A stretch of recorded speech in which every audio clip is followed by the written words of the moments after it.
Watu wengi wamekuwa wakihusisha mitandao ya kijamii na ushetani kama vile Freemason na Illuminati kama jamaa hapo wanavyoonyesha.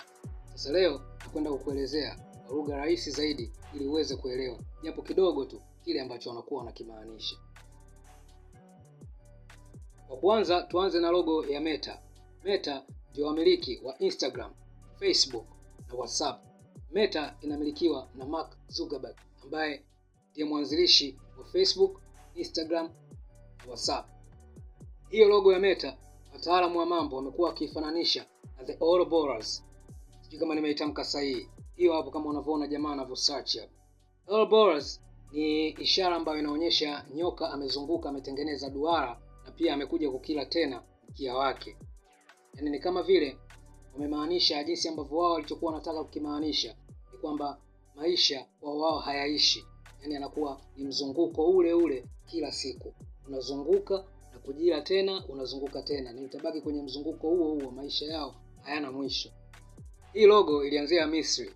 Baadaye Wagiriki wakaichukua, wao ndo wakasepa nayo wakaenda nayo nchi za Ulaya, bara la Ulaya. Wao ndo wakaanza kuisambaza. Na ndipo ambapo ilianza kutumika kwenye majengo na sehemu za Illuminati na Freemason.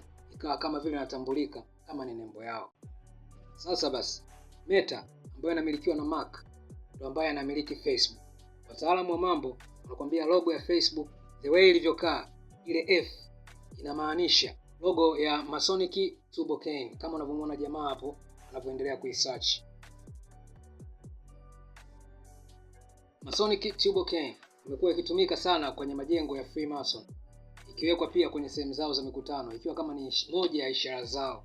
Angalia logo nyingine zinazofuata, hizo zote zinaonekana ni za kishetani kwa sababu zinawakilisha 663. Google Chrome, ChatGPT, zote hizo ni vile zinaonekana zinawakilisha 663. Ino Makule ndio jina langu. Hayo tu ambayo nimekuandalia kwa siku ya leo. Subscribe, comment, like. I'm out. Thank you.